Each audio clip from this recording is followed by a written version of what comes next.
All right, it's a pretty enormous thing usually. I mean, if you're somewhat ambitious, right? Yeah. And it's going to involve a lot of work and thinking and planning, right?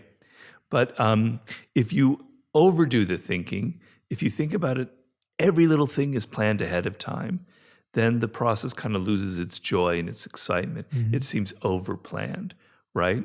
But you want to have a vision. Whenever I start a book, I have an overall vision of what I want the reader to feel from it, what I want them to learn from it, right? Okay, and so then I plot very carefully the ways to get there.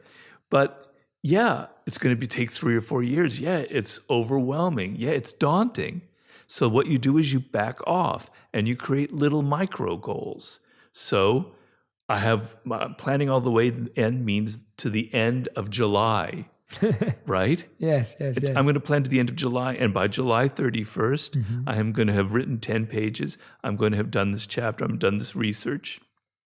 Then maybe then it doesn't seem quite so daunting, and then you can maybe extend it out a few more months. And lo and behold, the little baby steps you take, you're suddenly halfway there. Wow, it's really not as difficult as I thought. So you break it down. People, it just drives me crazy, can only think in terms of black and white. Oh, plan all the way to the end. Oh, think about that. No, it's planning all the steps along the way. Yeah. There's a balance involved, right? So if you do these little baby steps and you give yourself goals, if you have to work on your own, you're starting you're your own boss. It's maddening because nobody's pushing you. You have to create continual deadlines. I do this to myself. By this date, I have to have this much written, right?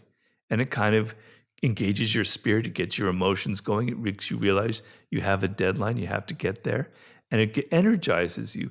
Whereas that vague feeling of, oh, I want to write a book. Okay, blah, blah, blah. It's actually more daunting. There's less energy involved because you never feel like that. I call it in my war book, death ground strategy. When an army's back is against a mountain or the ocean, they fight like hell to get out of it because there's desperate and it's either win or die. You have to have that approach with your book or something. If I don't get this done by July 31st, I'm in trouble. I better hurry up and do it. So break it down and don't always every single day think of, oh my God, it's going to take so many years, etc. That's in the back of your head. You have a vision, but you have other little ends that you're continually planning towards. Yes, absolutely. Yeah. And I think like that's the challenge, right? Like when you're writing the page, you're thinking about the book. And when you're writing about a chapter, you're thinking about the book launch. And it's like you're thinking about something way bigger than what you actually have to do right now, but it's what you do right now that's going to get that bigger thing. And I think if all you did was wake up and say, I just have to write a page today, which is that micro step you're speaking of, then I don't think I have to write a book. Writing a book is daunting and overwhelming, but writing a page or writing a paragraph, if that's where you're at, like wherever you're at, a line, like if that's the case, that baby step is what you want to wake up and fixate on. I think it's the same with anything, whether you're launching a podcast, again, I'm being lazy, whether you're launching like you said, launching a company, whether you're starting a new brand or whatever it may be. The problem is we're thinking like, I need to do this.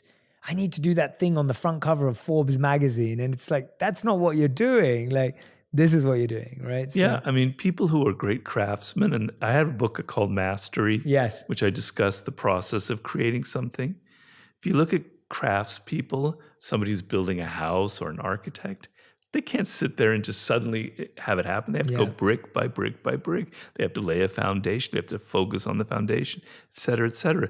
But at the same time, they have an overall vision of what the house will look like. Mm-hmm. So if you're only focused on the day-to-day, it loses a little bit of spirit. Yeah. So you need to allow yourself a little bit of dreaming. I dream all the time. I'm being interviewed by Jay Shetty while I'm writing the book. I'm on the cover of some other great magazine, whatever. Right. You allow yourself to have it because it gives you kind of energy. So you need both again.